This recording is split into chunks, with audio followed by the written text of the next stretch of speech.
So there I got the puller on there. I sprayed some WD-40 on it. And basically, I didn't even put a chisel or a screwdriver in there, just pulling it fine. I'll pull it all the way out to the end.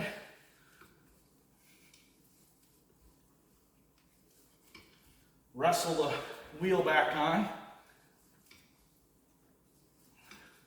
That's where I kind of should have another person. Might call somebody and have them come over and help me put the wheel on the wedge, but it ain't that hard either. It's not going anywhere. It's not like it's gonna fall on you.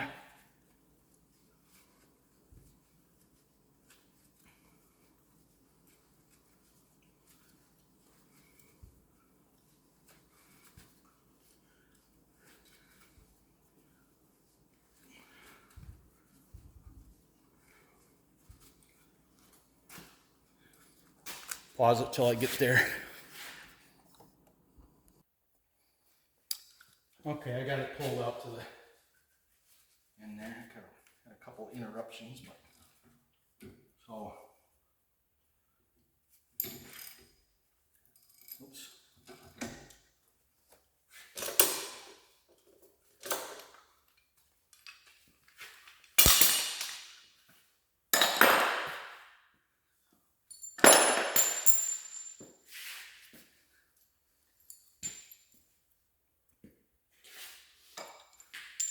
Hopefully I can get this thing wrangled that way.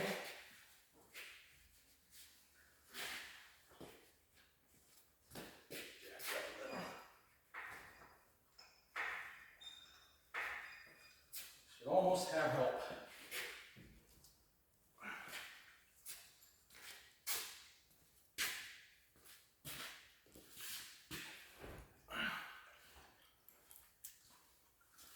I haven't had the widen one in a while, just been narrowing. Narrowing is a little easier, I think.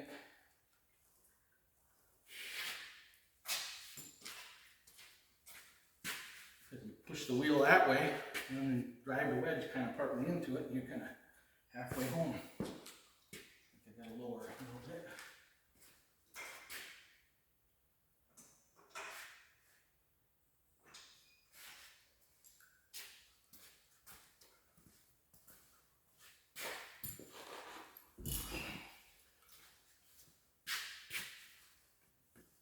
Somebody out there probably got a good way to do this. I gotta have some bars, I think.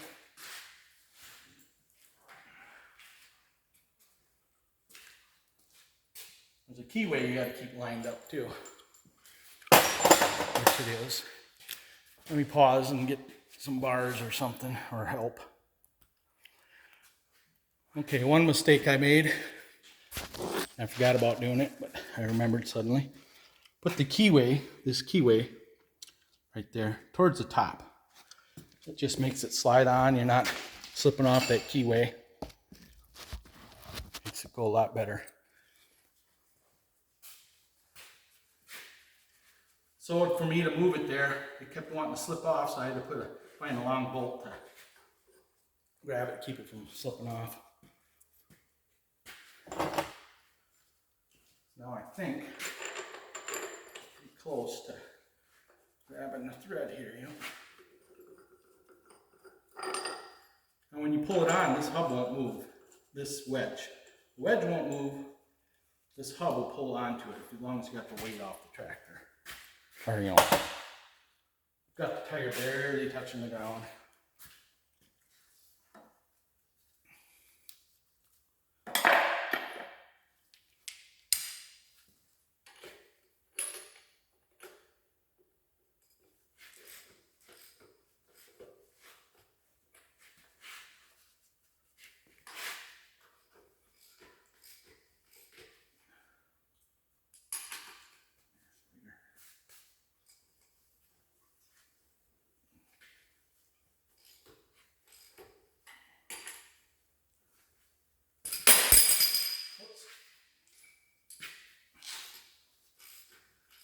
You just keep going around in circles, pull it on slow but sure.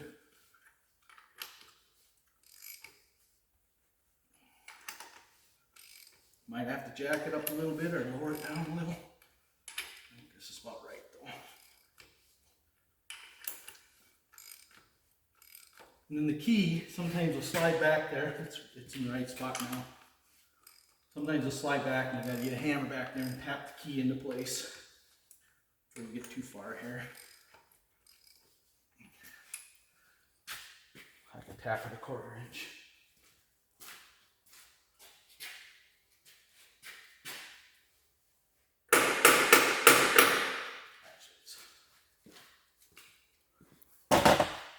Punch and I don't need to.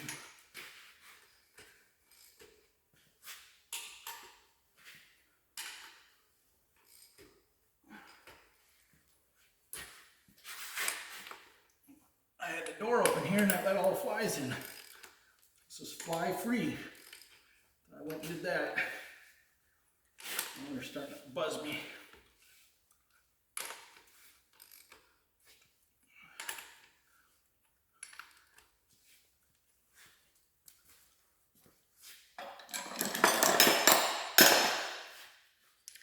I believe these are torqued to 140 pounds.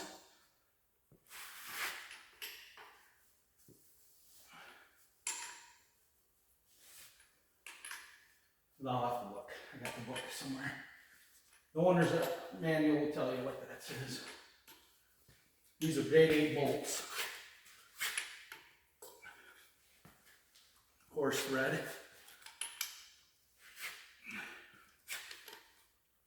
So I pulled it in, it didn't pull that wedge at all that way. It's right up to the snap ring, right where I left it.